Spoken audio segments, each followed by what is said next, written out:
Oi, tudo bem?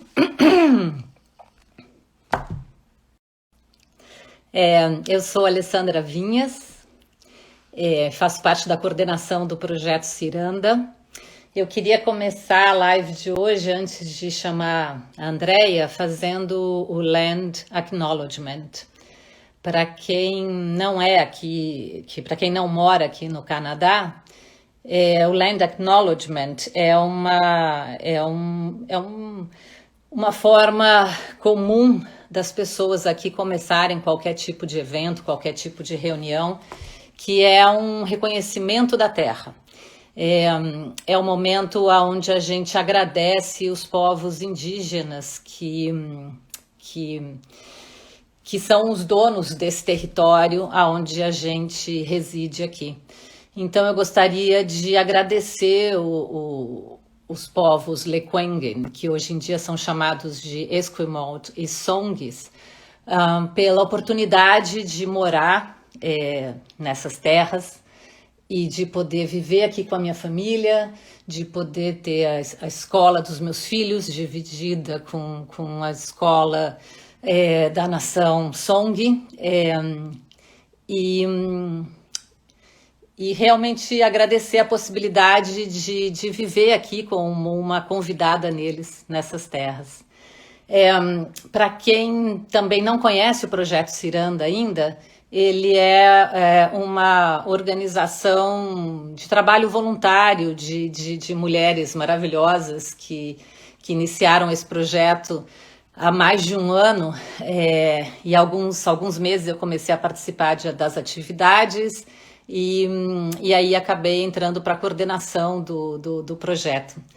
Então, eu gostaria também muito de agradecer as mulheres que começaram essa atividade antes de mim. A Maria, que é uma das fundadoras e continua na coordenação até hoje, a Missy, a Daniela, Rafa, Pati, que dividem comigo a coordenação, e é muito bom poder fazer parte desse projeto com vocês. O Ciranda se propõe a fazer uma série de atividades em prol da saúde mental e do bem-estar dos brasileiros que moram aqui na região. Bom, terminada essa apresentação, eu vou chamar a Andrea, que é arte terapeuta, para falar com a gente. Só um segundo aqui, que é a primeira vez na vida que eu faço uma live.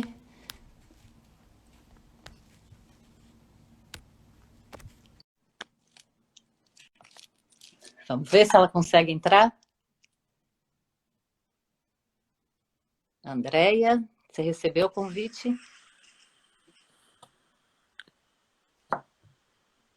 Ela está se conectando agora, então enquanto a Andrea vai entrando, deixa eu apresentá-la. A Andrea é arte terapeuta, formada com pós-graduação em arte terapia e criatividade pelo Instituto Freedom Nape.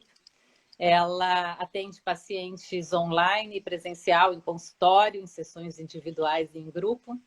Ela tem experiência em residencial terapêutico no atendimento de pacientes esquizofrênicos e dependentes químicos. É ceramista, muito talentosa. É especialista em comunicação, com atuação em veículos de imprensa e comunicação corporativa na área de educação. E tem trabalho voluntário no Museu de Imagens do Inconsciente da doutora Nice da Silveira. Andréia, obrigada por estar aqui com a gente. E quer falar algumas palavras antes da gente começar? Olá, gostaria de agradecer a Alessandra, que conheço há mais de 3 décadas, uma grande amiga, e fico muito feliz, muito honrada de participar do Projeto Ciranda.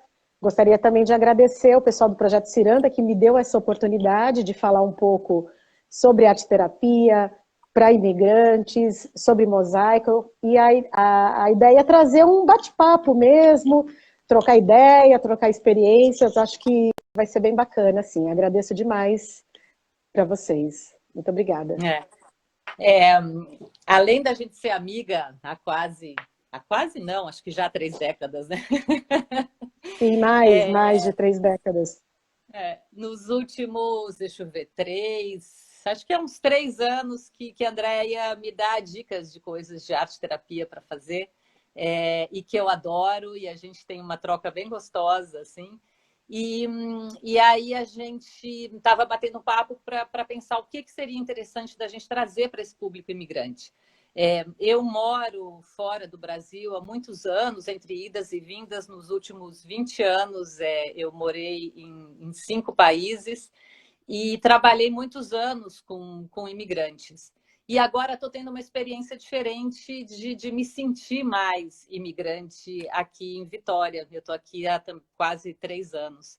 E aí a gente foi tentando encontrar qual das atividades da arte-terapia seria a mais interessante para a gente mostrar para esse público.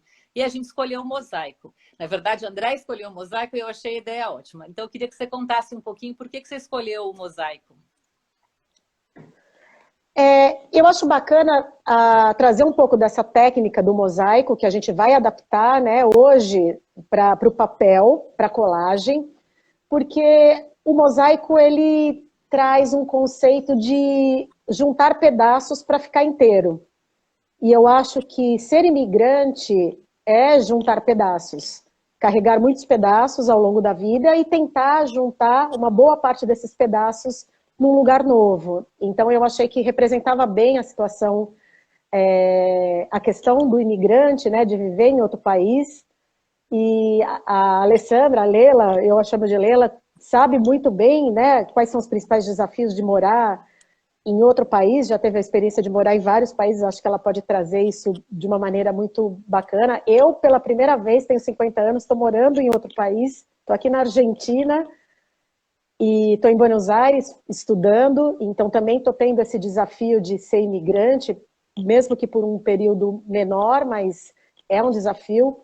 E eu achei que o mosaico representava muito isso, de juntar esses pedaços todos que a gente tem, nós brasileiros, né, carregamos e nos adaptarmos ao Canadá, Argentina, onde as pessoas estiverem assistindo. Então, eu acho que o mosaico representa essa questão de juntar os pedaços e também saber o que a gente vai deixar de fora, né? Então, tem um desapego aí. Alguns pedaços a gente não consegue colocar no nosso mosaico.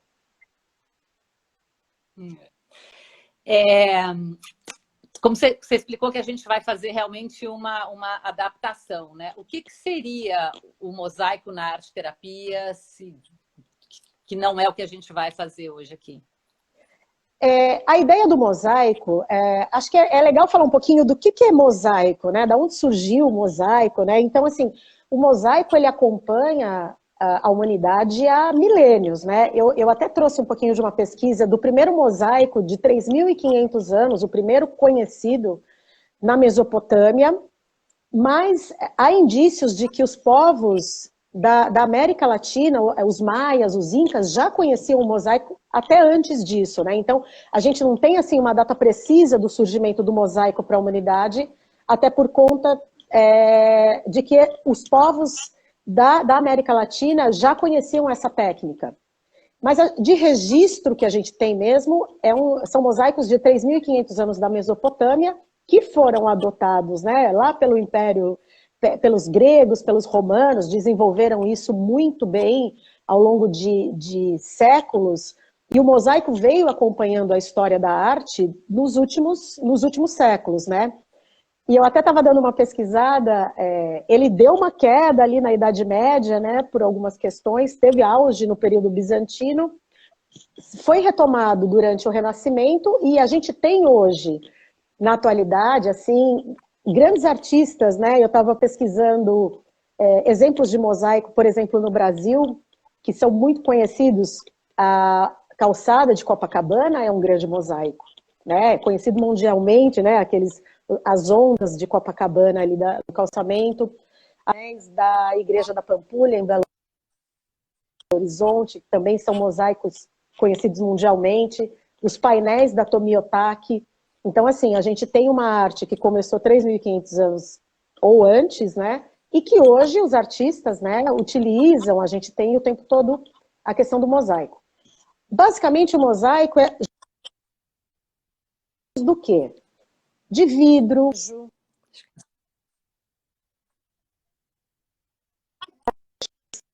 botões. Geralmente o mosaico ele tem uma questão de ser bidimensional.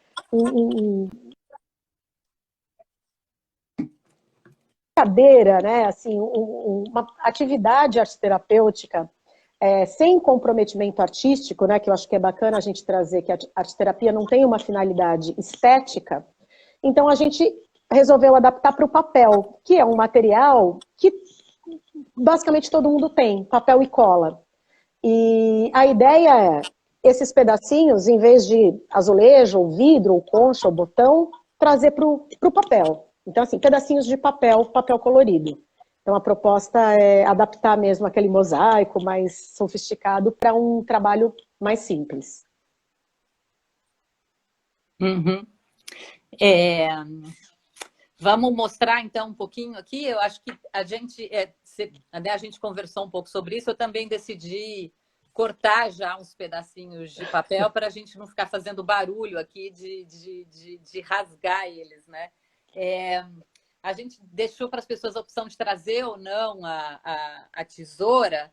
E eu achei legal cortar com a mão, assim, quer dizer, quando você falou do mosaico, de cortar os pedaços, o que eu fiquei pensando muito foi como, quando a gente está morando num outro país, a gente tem que se recompor, porque você não consegue manter a sua mesma identidade, a sua vida exatamente como você era num país e transpor para o outro. Você tem que se adaptar nessa relação com o estrangeiro, com o novo de todos os dias. Então, você tem... E aí eu achei a ideia de rasgar com a mão interessante, porque não é uma coisa certinha, né? Você meio que desconstrói um monte de coisa da sua identidade e não tem um encaixe perfeito, né? Não é um quebra-cabeça, é algo que as coisas não vão se encaixar certinho e nessa reconstrução da sua identidade quando você está morando num outro país. Então, eu achei bacana essa ideia de primeiro, né, rasgar uma coisa que existe para depois a gente reconstruir aqui. E também queria que você só falasse um pouquinho sobre, né, que não é simplesmente uma colagem, que tem todo um trabalho, né, de você se preparar para essa atividade e tal, que não é o que a gente vai fazer hoje, mas queria que você contasse um pouco como seria isso se fosse realmente, né, num ambiente arte-terapêutico. Eu acho bacana trazer um pouco do conceito de arte-terapia, até para quem não conhece, né? A arte-terapia ela é uma terapia através da arte. A ideia é fazer uma terapia não verbal através de um recurso artístico, seja ele qual for, e através dessa expressão artística, trabalhar alguns conceitos e alguns conteúdos internos, né? Então, a ideia da arte-terapia é através do desenho, da colagem, do bordado, da escrita, da modelagem, da argila, se expressar. E acho que o principal da arte-terapia é que ela não tem uma finalidade estética. Então, a pessoa pode fazer uma expressão através de um desenho, não precisa saber desenhar. Então, assim, a gente não está buscando a perfeição num desenho, e sim a expressão. A ideia é se expressar. É trazer algum conteúdo interno de uma maneira não verbal. Então, ao invés de verbalizar aquilo, eu expresso através de uma arte, através de um material artístico. E eu acho bacana quando a gente fala na colagem e no mosaico, nesse caso, porque a questão de você juntar os pedaços, tudo que a gente na arte-terapia trabalha externamente, a gente trabalha internamente. Então, quando eu estou juntando alguns pedaços do trabalho que eu estou fazendo, naturalmente eu estou me organizando, porque quando a gente faz um trabalho artístico, a gente se obriga a ter foco, paciência, que é uma coisa que às vezes a gente não tem, e é um trabalho que requer paciência, concentração, requer criatividade. Então a gente está trabalhando um monte de conceito num trabalho super simples. Eu trouxe até um exemplo, eu vou mostrar, antes de fazer, hoje eu estava trabalhando essa questão do mosaico e eu fiz um mosaico. com papel. Durante o dia, estava aqui pensando um pouco na nossa live de hoje à noite, e a proposta que eu quero trazer para a gente é justamente o que te representa onde você vive. Então, assim, a ideia é propor, para quem estiver assistindo, quem quiser fazer agora ou depois, o que te representa. Então, como você